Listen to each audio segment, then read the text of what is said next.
So thank you so much everyone for joining us today. My name is Jiyae Hwang. I am a senior associate at Scott Legal PC.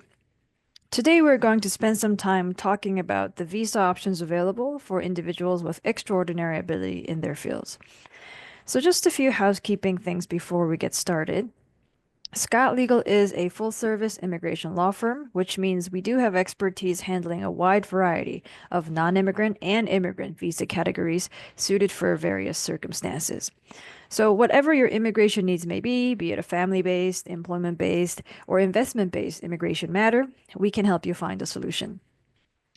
So, this is part of a webinar series, and we are doing at least two webinars a month on different topics related to various aspects of immigration law. And at the end of this webinar, we'll be sending out a few resources to all participants. So we will be sending out the PowerPoint that will be used in this webinar for your reference. We will also be sending you a comprehensive visa guide to the visa categories that we will be speaking about today. We will also send you a link that you can follow to sign up for any additional webinars that are coming up in the future, and also a link to this webinar as it will be recorded. This webinar will also be made available on YouTube. And we do encourage you to subscribe to our YouTube channel and hit the notification button, as we do regularly upload a variety of immigration law related videos that can be helpful to you. Finally, we will send you a link that you can follow to set up a consultation with one of our experienced attorneys, should you wish to discuss your case further in detail. Finally, for any questions you may have about any of the information shared today, please feel free to add them to the chat box or use the Q&A function, and we will try and get to all questions by the end. So without further delay, let us get started. So first, let's do a little bit of an overview on what are the extraordinary visa categories, extraordinary ability visa categories. So let's start with the O-1A. So the O-1A visa is a temporary non-immigrant visa, which is well suited for people who have extraordinary abilities in their fields, come temporarily to the United States and work for a U.S. Employer. Now, the standard for extraordinary ability as defined in the O-1A visa, which is applicable to people with extraordinary ability in the sciences, education, business, or athletics, is that this person is one of the small percentage who have risen to the very top of their field of their profession. And usually, what the government is looking for is, do we have enough evidence to really say that the person has received national or international acclaim? So, is this person well known, well recognized in their field of endeavor for their outstanding achievements? The O-1B visa is relevant to people in different fields. So, individuals with extraordinary ability in the arts or extraordinary ability in the motion picture or television industry. And by motion picture, we mean films, the film industry. So the standards for extraordinary ability is a little different from that relevant to the O-1A visa category. So for the O-1B visa, if you are someone who's in the arts, the standard for extraordinary ability is as follows. The person must have received a distinction, a high level of achievement, as evidenced by a degree or skill and recognition substantially above what is ordinarily encountered in your field, such that it is possible to describe the person as prominent, leading, or well known in the field of arts. What about the standard for the motion picture and television industry? So in this category as well, the applicant should be prepared to show that he or she has received a level of acclaim substantially above that of his or her peers. So you can definitely compare and contrast the languages of that is, relevant to the O-1A context versus the O-1B context, where the O-1A context is looking for someone who's at the very, very top of their field of profession, whereas for the O-1B context, they're really looking for someone who is operating at a level substantially above what is ordinarily encountered in the field. So you can see that the applicable standard is a little different depending on what field you are operating in. Now then, let's talk a little bit about the EB-1A, which is a green card category. And a green card petition is, a petition for permanent residence in the United States. So if you are approved for the green card, you're able to come to the United States, live and work permanently. And after 5 years, if you meet certain criterias, you can actually also apply for citizenship, U.S. citizenship, based on having this green card. So that the EB-1A is the green card pathway for individuals of extraordinary ability. Now then, let's talk a little bit about the standard on how you can qualify for the green card under this category. So for the EB-1A, there is really just one standard that applies to everyone in all fields, in the sciences, arts, education, business, or athletics. And the standard is just that the individuals must show that they are one of the small percentage who have risen to the very, very top of their field of endeavor.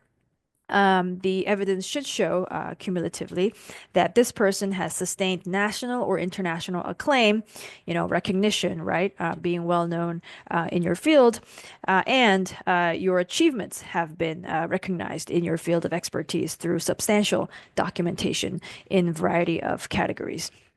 Now, for all three categories that I spoke just now, the O-1A, the O-1B, the EB-1A green card, there must be evidence that you will be continuing to work in your area of extraordinary ability. And what the government is looking for by way of evidence is actually a little different, depending on if you're going for the O-1 visa categories or if you're going for the green card petition. So in the context of the O-1A, O-1B, there needs to be a U.S. petitioner. And what does a petitioner mean? So if you're using the O-1, you can't technically self-petition for a green card. There must be a separate petitioner who is driving forward the petition, and the person who is holding the visa will be the beneficiary. It is possible, if you're an entrepreneur, to use a company that you own, and it's basically a separate US company, right? But if you set up a company and you're, the director of the company or something like that, it is still possible to say that the US company is a separate legal entity from you. So you can, that would not be considered self-petitioning because there is a US entity that is driving forward the petition. So there needs to be that structure, right? And another important thing to consider in the O-1 context is that it is important to show the existence of work in the United States in your area of extraordinary ability through evidence. So for example, even if you're setting up a new startup, what the government will expect to see are things like, contracts, letters of intent with, US-based clients that can show, based on the evidence that there is actually work waiting for you to do in the United States. So if there is no connection at all to the United States, that could be difficult to drive forward the O-1 visa category. Now, for the EB-1A green card, what usually happens is the government expects the applicant to provide a statement of intent that, they are intending to continue working in their area of extraordinary ability, but there really is no requirement of a job offer. You don't need to, actually get the support of a US-based petitioner to drive forward the EB-1A green card application. You can, technically drive forward the whole process even when you're entirely abroad, and the foreign national themselves can be the driver of the petition. So self-petitioning is allowed in the EB-1A green card context. Now, before we move on to the more technical details, let's talk a little bit about the national interest waiver category.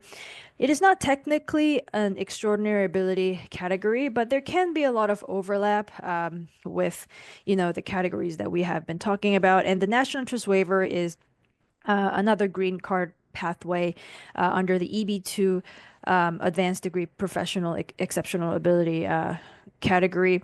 And it is another way you can qualify for the green card based on certain circumstances. So If you are working in an area that is, closely tied to U.S. national interest, and if your work has the potential to impact the field in a broad way by, introducing innovations or advancements, maybe the EB-2 NIW could be an option, could be an alternative to, the EB-1A or any of the other visa categories if you find that the eligibility criteria is not uh, exactly matching up. So the EB-2 NIW could be a good alternative in certain circumstances. All right. So then now let's look at the eligibility criteria in a little bit more detail for each categories of those visas that I have provided the overview about. So let's start with the O-1A visa. So there are really two ways to qualify for the O-1A visa, and the first channel is to show that you have received a very, very big award that is internationally recognized in your field, such as a Nobel Prize, Pulitzer Prize if you're a writer, or things like that. But mostly the more common pathway is to show that the applicant meets at least three of the other lesser enumerated criterias written below. So let's look through those lesser criterias.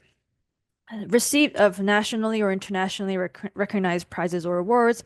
And here it is important to note that we mean lesser, awards than what is called, the very, very famous ones like the Nobel Prize, the Academy Award, or the Pulitzer Prize.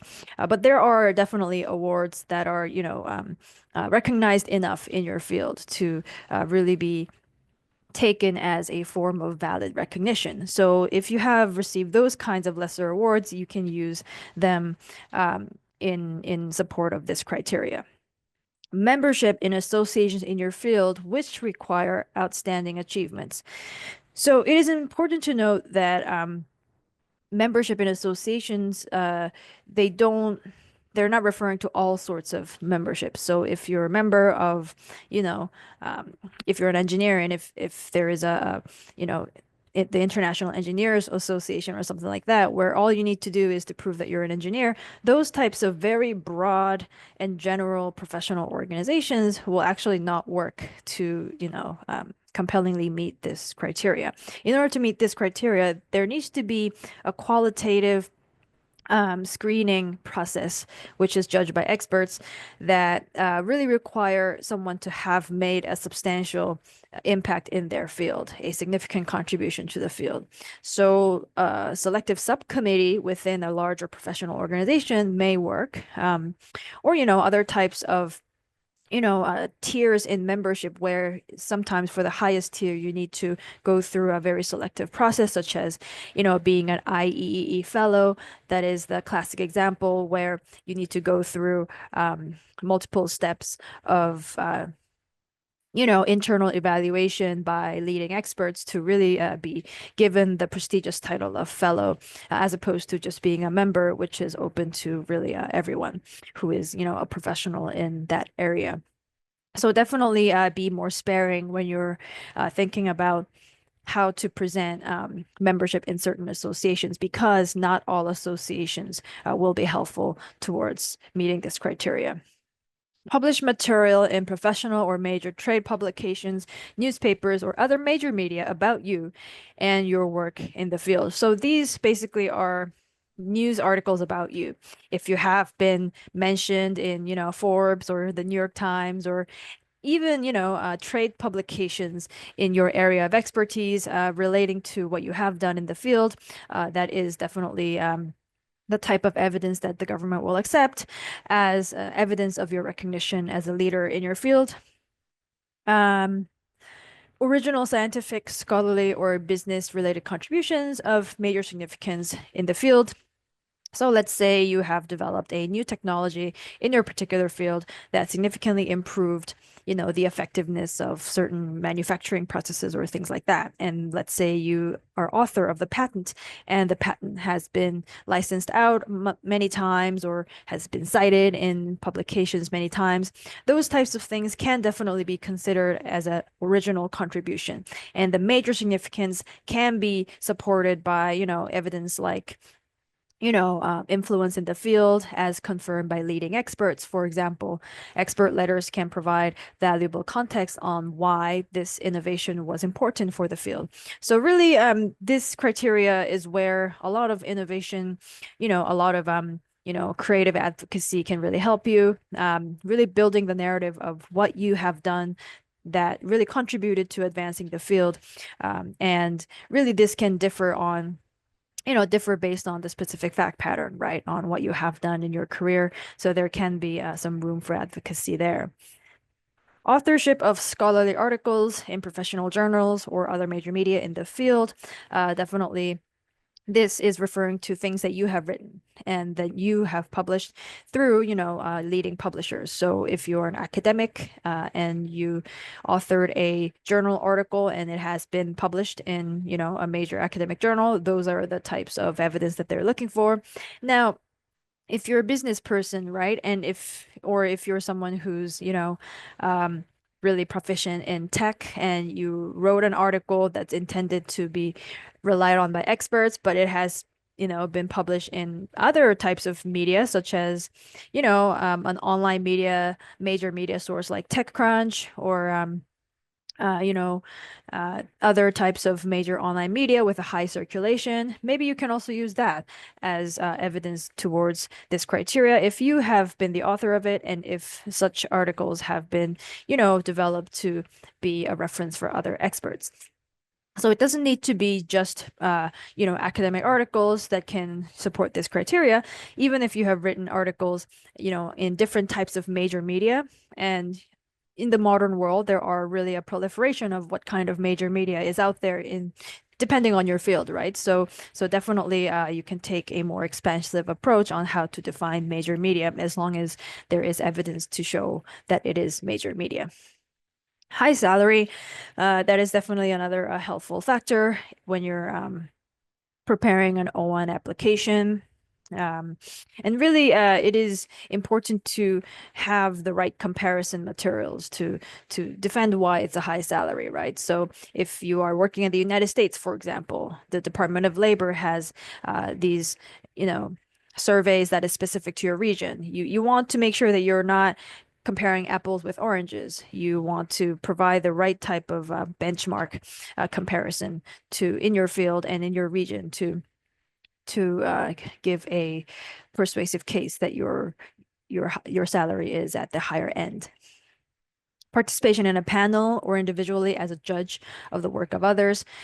Being a participant in a peer review for a journal, that is the classic example of being a judge of the work of others.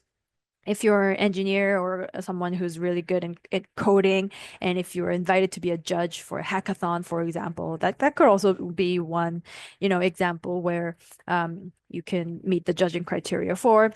So definitely, you can be creative on what kinds of activities count as judging.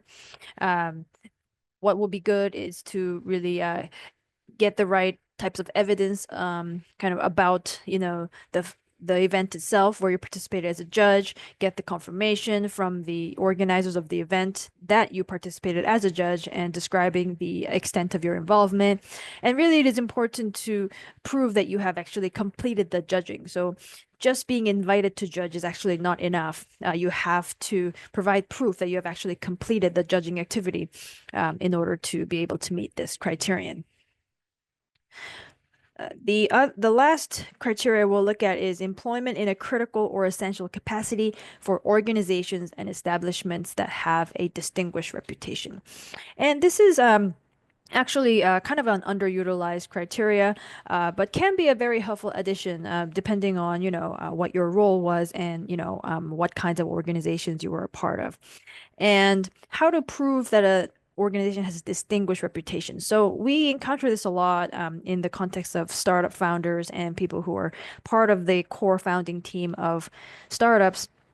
You can, if the startup has attained that distinguished reputation through things like, getting venture capital funding from prestigious institutions, or being featured in media for the, innovative products that a certain startup is introducing.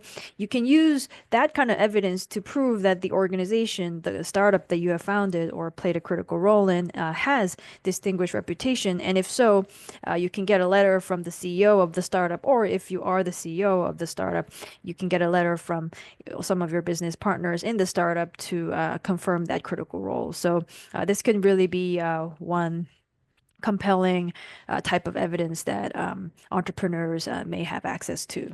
So it could be a good strategy to focus on that. All right, so now let's move on and talk a little bit about the criteria for the O-1B visa. So for the O-1B visa, and as I've mentioned before, the O-1B visa is relevant for people in the arts, motion picture, or television industry. So let's look through some of the criteria. And as analogously to the O1A category, there are two ways to meet the O1B eligibility criteria.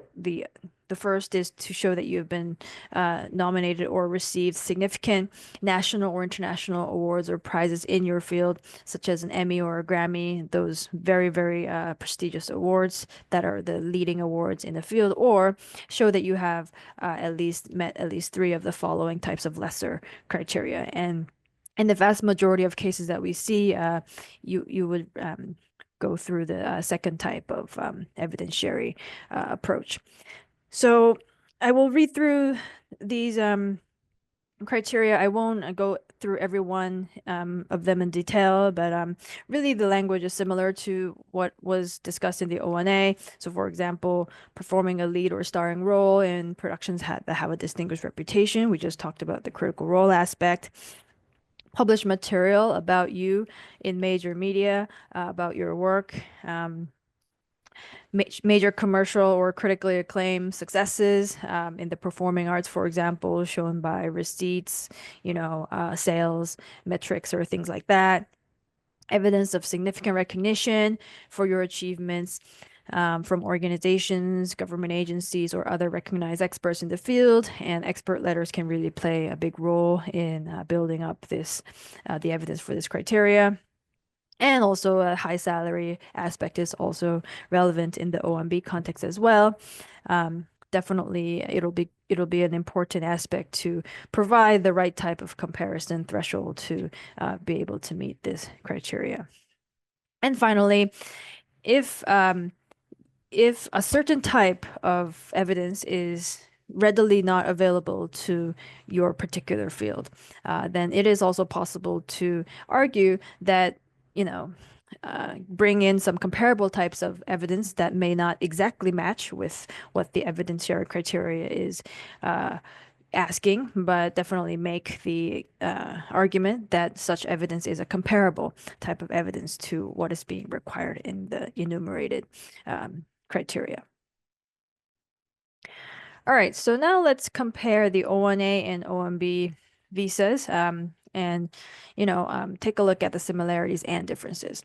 So the main difference between the O1A visa and O1B visa is what fields is the beneficiary active in, right? So if the beneficiary is someone who is operating in the field of sciences, education, business, or athletics, the O1A would be the applicable one, whereas the O1B visa is applicable to professionals in the arts, motion picture, or television industry. The standard for extraordinary ability is also different. So for the O1A visa, what the government is looking for is, has the person, risen to become one of the small percentage who have risen to the very top of the field of endeavor. For the O1B visa, the standard is a little different for the arts and the motion picture television industry. What they're looking for is, if you are an artist, a high level of achievement as evidenced by a degree or skill that is substantially above what is ordinarily encountered. For the motion picture or television industry, they're looking for a level of acclaim substantially above your peers. So it's different from the O1A context where they're looking for someone who's at the very, very top of their field. Nevertheless, the O1A criteria is still the O1B criteria is still looking for some level of distinction that shows that you have been operating at a level that is substantially above your peers. How long are those visas issued?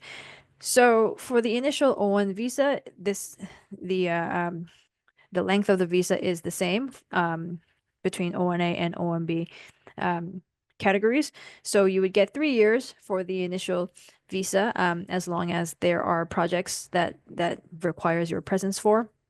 And for extensions, now, if you are basically requesting for an extension of your visa based on the same group of projects that you initially entered the visa for, then it is then you will be eligible for a 1 year extension. But if you have a new set of projects that will continue beyond that, then you could actually apply for a 3 year extension of the O-1 visa. So, and this would really depends on the facts of your case. So, really, if you have new projects that are, waiting to employ you, then a 3 year could definitely be possible. If you're extending just based on the original, the original itinerary and projects that you originally got the visa for, then the 1 year extension would apply. Can family come to the United States? The answer is yes.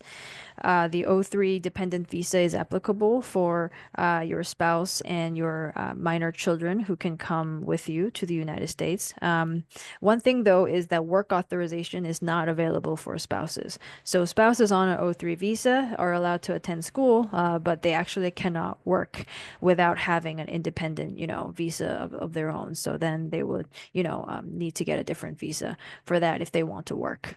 So that could definitely be a significant limiting factor. One thing to note, though, is the some of what makes the O-1 visa an attractive option is that there is no annual quota for the O-1 visa.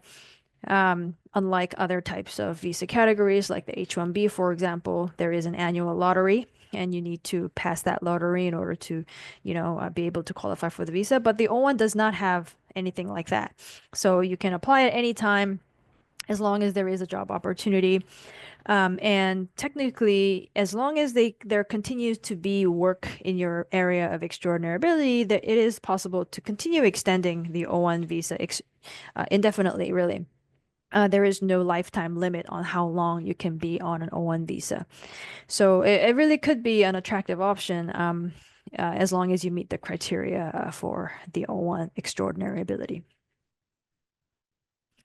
All right. So now let's shift gears and talk about the EB-1A green card category for individuals of extraordinary ability. So the EB-1A is a green card application, and this is actually a category where you can self-petition for a green card, as opposed to requiring a U.S. employer to act as the petitioner. And it is worth noting that although the plain language of the requirements for meeting the EB-1A criteria are very similar to the O-1A and O-1B, practically the standard to meet this extraordinary ability threshold is very high.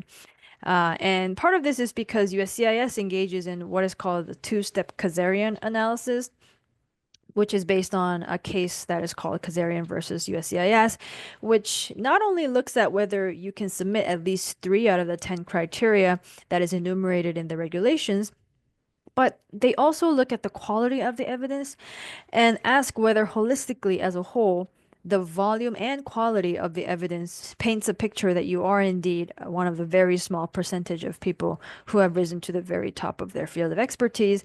And the government would actually expect that there should be a substantial volume of evidence to back that up. So the first step of this Kazarian analysis is the government will ask, have you submitted any evidence meeting at least 3 out of the 10 criteria, right? So either you submit evidence of a major internationally recognized prize, such as the Nobel Prize, but in the vast majority of cases, you would try the channel of meeting at least 3 out of the 10 enumerated evidence category, similar to what we have discussed in the O-1A context, such as, being featured in major media, being a judge of the work of others, having played a leading or critical role in distinguished organizations, having made original contributions to your field, or lesser international or national awards. So in this step, what they would look at is, have you published one paper in a journal? Have you done one peer review, right? Being a judge, or, has your work been discussed in one article published in major media? So if you can at least provide one evidence out of three or more categories, then you technically meet the first step of the Kazarian analysis. But the challenge is that that is not enough, right? So even if you are able to meet the technical requirements of 3 out of 10 evidentiary criteria, if the totality of the evidence doesn't paint you as someone who has reached the very, very top of your field in its totality, then your application may fail the second step, Kazarian analysis, which is a more qualitative assessment of the totality of the evidence. And so let's say, taking the media coverage example, it's a very different, presentation of the evidence if you are meeting that criteria with many, many articles, and, one of them you were actually featured in the New York Times. That's obviously a very, very strong example of, meeting the media criterion, as opposed to you presenting one article, and even that article was just a small industry newsletter that was only distributed to about 2,000 people. That, definitely is a different type of holistic picture that you're painting. Even if technically both cases meet the media criteria, in one case, this profile looks a lot stronger in terms of the Kazarian analysis, whereas the other example would not do so well in the step 2 of the Kazarian analysis, and could have some challenges there.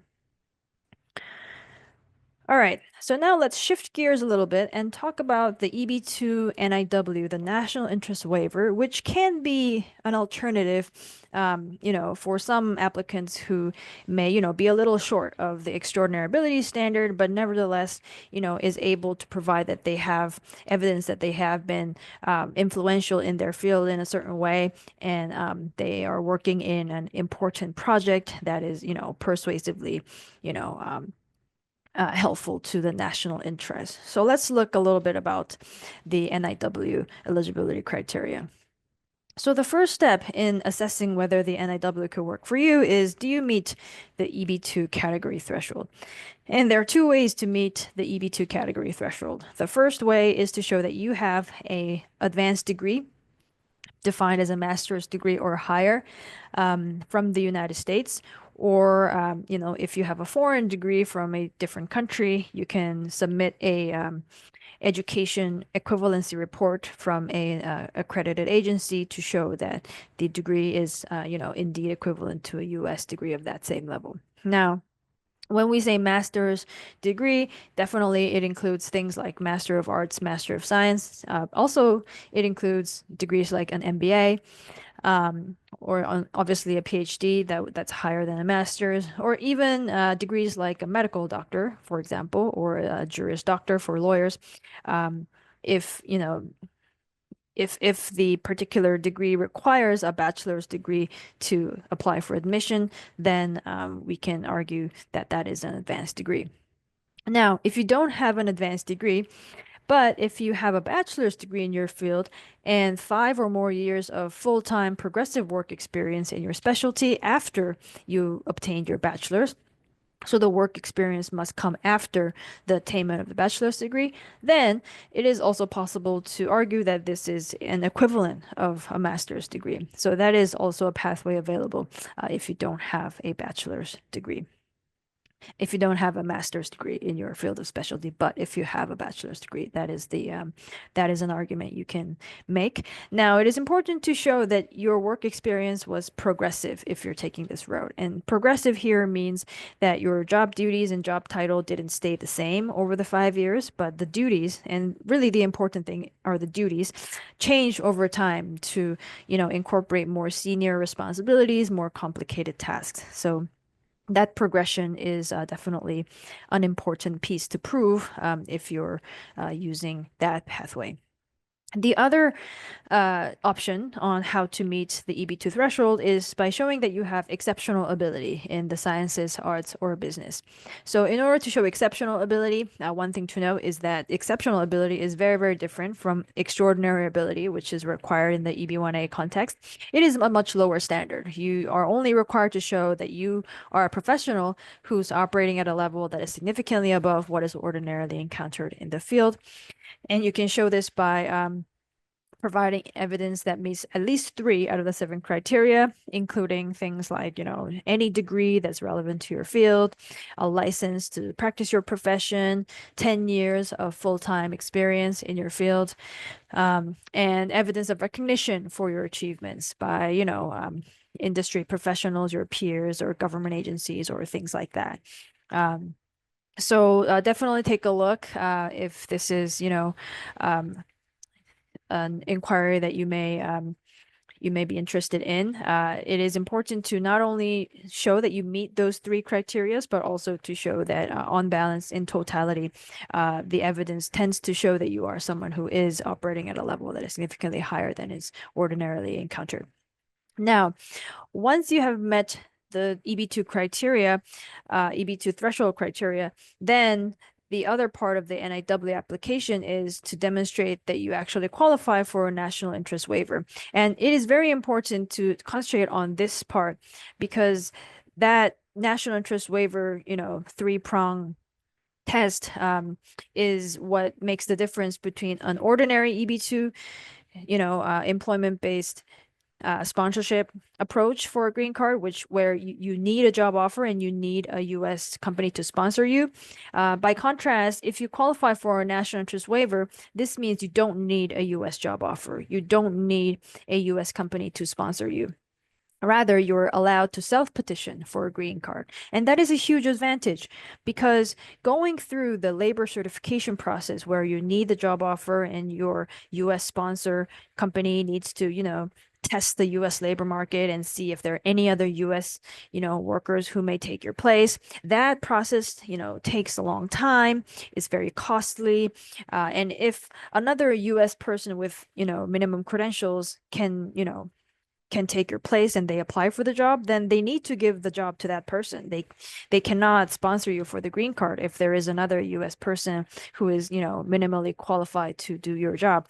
So being exempt from that process is a quite important privilege in the green card process, and that is what is called the national interest waiver.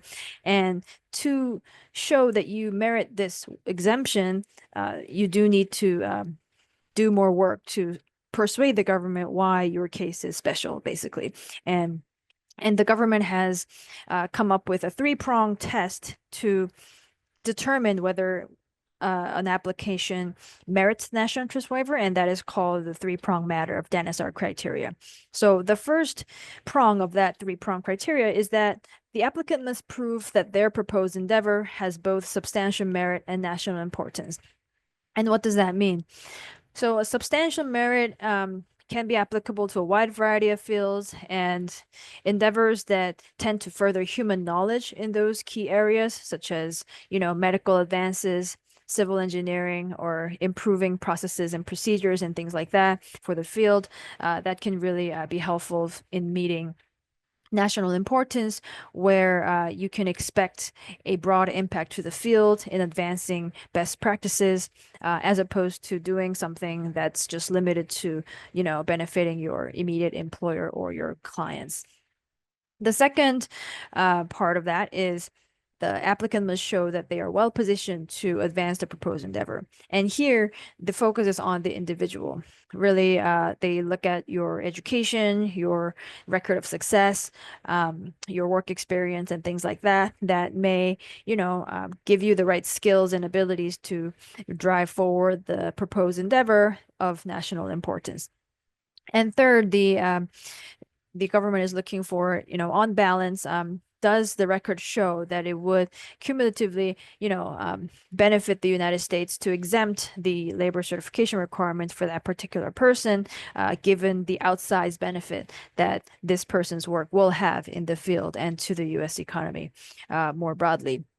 It is a very nuanced, argument that the government is looking for when they're discussing national importance. So even if you're working in a very important area, such as, semiconductor engineering or, even, people like pilots, right?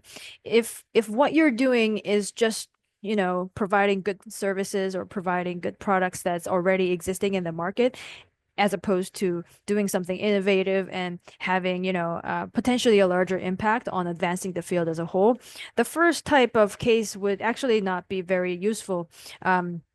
Or advantageous for the national interest waiver argument, as opposed to the second type of case where a more broader influence to the field can be expected. So definitely reach out to us if you'd like us to look at your case. We'll be happy to kind of do an assessment on whether that could be an option for you. All right, so now let's shift gears and talk a little bit about expert opinion letters. This is a very important aspect of all of the visa categories that I have been speaking about today, the O-1, EB-1A, and NIW petitions. The experts do play an important role because they provide the narrative that makes it understandable to the USCIS officer of what you have done that puts you apart from the vast majority of other professionals in your field, and also clarifies the impact your work has had on the field. And so, for example, in the EB-1A context, there is a criteria that says, have you made original contributions to your area of expertise? And those expert letters can really play a big role in contextualizing what were these original contributions, why were they original, what is the limitation in the field that you have solved in some way, and how did this impact the field as a whole. And those types of narratives can really be persuasive if presented by the right expert. So it is important to be selective in, choosing who is writing the letter for you. So when you are choosing your experts, it is good to choose experts with credentials that show that they are leading authorities in the field, right? So people who have, served in senior positions in leading institutions in your field. For the NIW, for example, if someone has served in a government agency or if someone is currently serving in a government agency and they can provide a letter of support, that can actually be a very helpful factor for national importance. Usually what we do is include the full-length curriculum vitae, the resume of the expert who is writing the letter, that shows, typically decades of experience and a long list of achievements and positions held that show that they are leading experts. The credentials of the experts is very important because letters by experts who have this leading credentials are given more weight by USCIS officers. And another important question to ask is, how does the individual know you? So we would strongly recommend having a mix of inner circle letters, people who you've worked with in the past, and people who have personal knowledge about your achievements and, the previous work that you have done, and independent experts who are people who actually don't know you, but they know you through your reputation and by, your work product, for example. It is very important to have a mix of both, because for some certain type of things, USCIS may consider the independent expert to have a more objective opinion or assessment. But in certain other elements, for example, discussing your critical role in an organization, for example, the USCIS officer will want to hear from someone with personal knowledge about your achievements, about your contributions. So definitely these two types of letters play different roles and are very important in building your case. Uh, the content of such letters would typically include the discussion of your work and the recognition that came from the field because of your work. So not only would they discuss the significance of your work, they would also discuss the results of what happened after you've made your contribution. How did this impact the field in some way?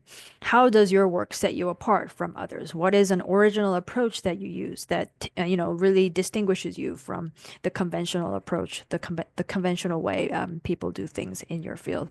And it is very important to, ensure that the letters have specificity, concreteness in the descriptions, as opposed to very general statements, conclusory statements, flowery language.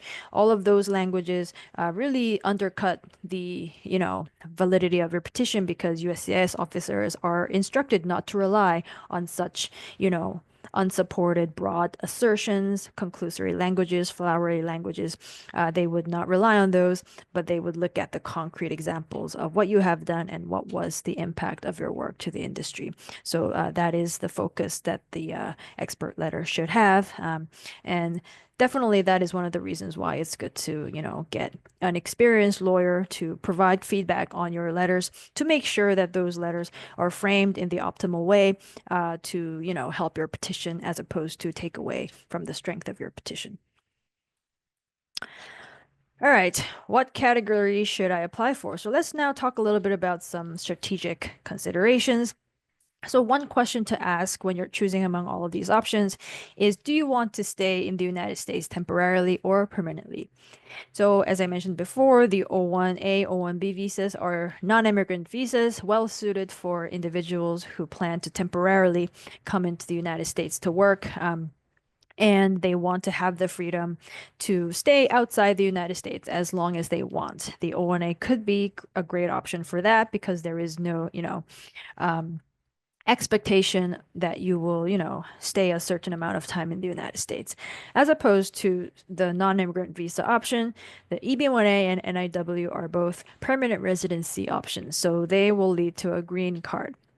And once you have a green card, there are such certain responsibilities that come with, having a green card. And there is, kind of a minimum amount of time you're, expected to stay in the United States. You can't travel for, too long periods outside of the United States. There can be, other practical considerations upon having permanent residency in the United States. So really, these options are applicable and helpful if it's for people who want to live and work in the United States permanently. Now, the other part of this is, do you have a U.S. employer or agent, or do you want to self-petition? So as I mentioned before, the O-1A and O-1B are both categories that require a U.S. employer or U.S. agent, the U.S.-based petitioner to drive forward the petition. And one thing to note is that the for entrepreneurs who found a startup in the United States, for example, you can use that startup to become the petitioner to drive forward your U.S.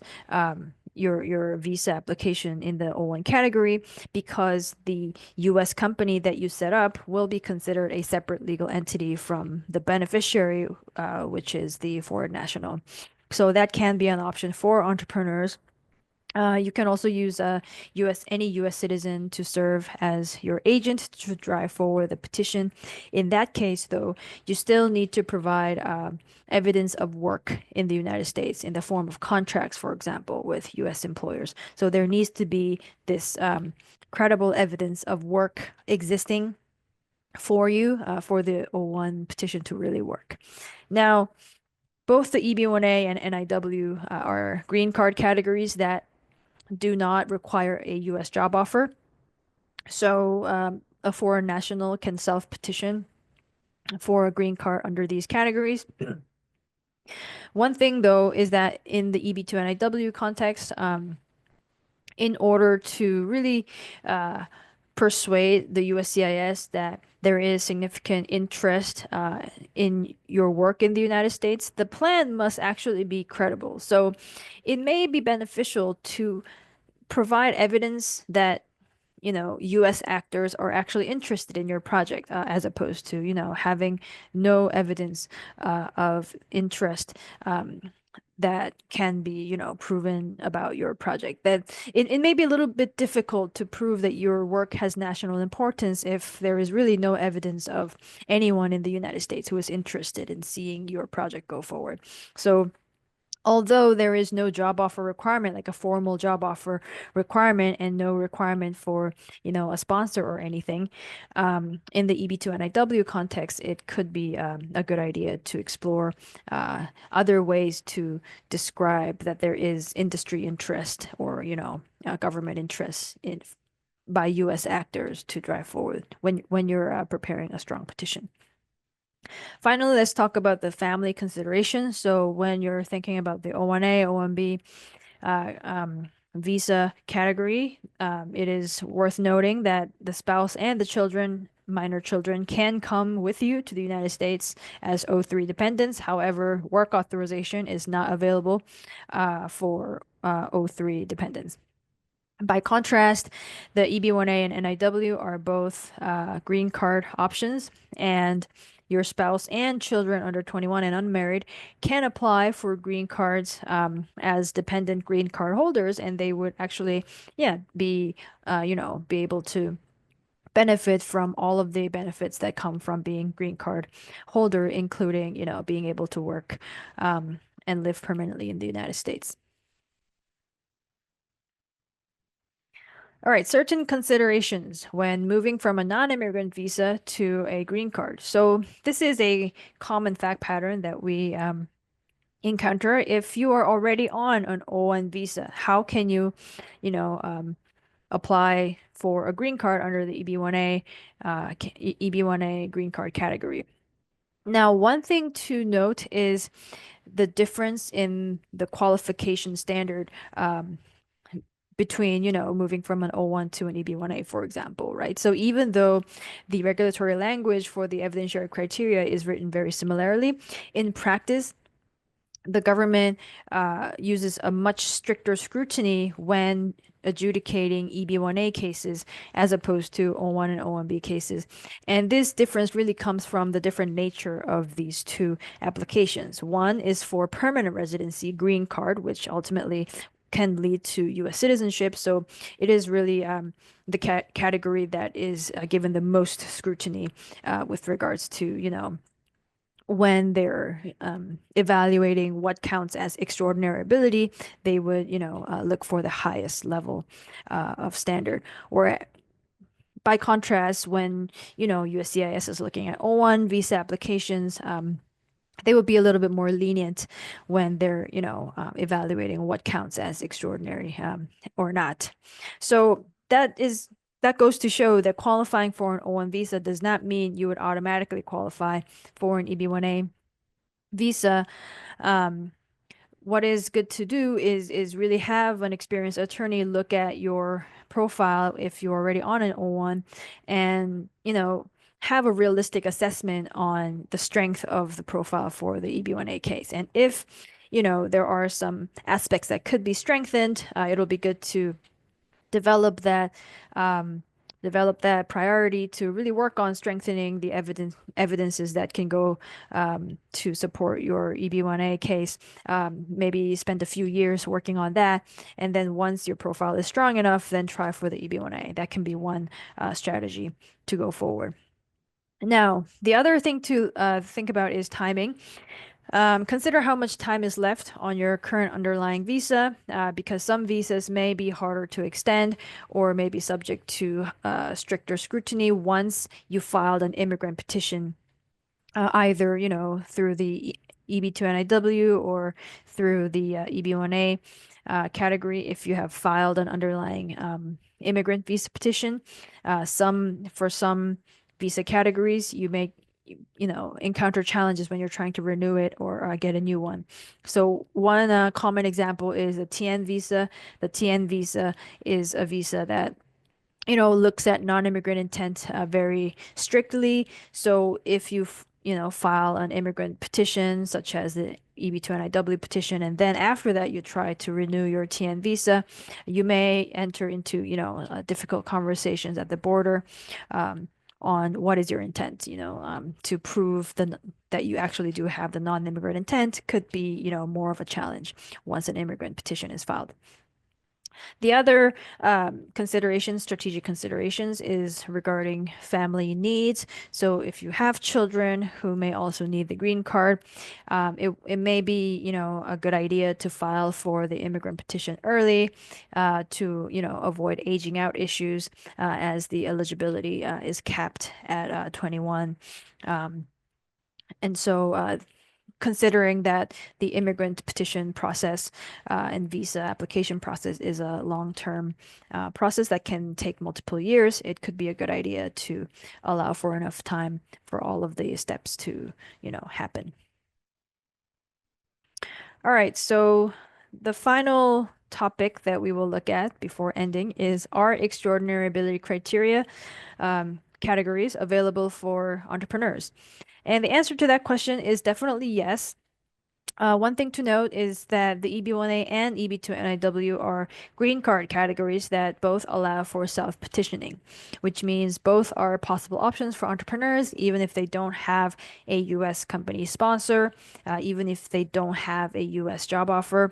The EB-1A and NIW, you can drive forward the petition as the foreign national themselves. The other thing to note is that there has been some changes made to the NIW standard under what is called the Matter of Dinosaur case law that it was decided in 2016, which did make NIW a little bit more accessible for entrepreneurs to explore.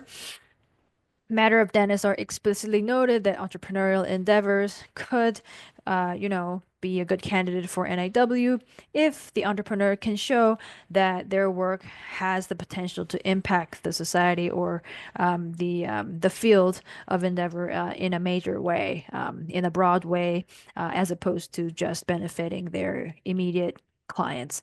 So really the innovation and the broad impact is what they're looking for in an NIW application for an entrepreneur, which could be a very attractive option for certain startups in technology and things like that. It is also possible to apply for the O-1A visa as an entrepreneur. If you can set up a U.S. entity, which is a separate legal entity, and if that U.S. entity can act as the petitioner to drive forward the O-1 petition, that is definitely a fact pattern that could work to, support the visa petition for startup founders, for example. Now, it is important, nevertheless, to show that there is a bona fide work opportunity in the United States, and you can show that by, providing letters of intent from other third-party investors or clients that show interest in that particular business project. And in using those types of strategies, it should be possible to drive forward an O-1A petition through a company that the person has founded in the United States and is a U.S. legal corporate entity. All right, so now we'll move on to questions and answers. We'll see if any questions have been submitted. It doesn't look like it. It looks like all of the information, the questions have been answered. Please do check out our follow-up resources where we will send some helpful, information that could assist you, including, the comprehensive guide to the visa categories, recording to, this presentation, the copy of the PowerPoint, and links to other upcoming visa webinars in the future that could go into further detail on some of the criteria's categories that we mentioned today. So yeah, definitely thank you for your participation today, and hope everyone has a good day.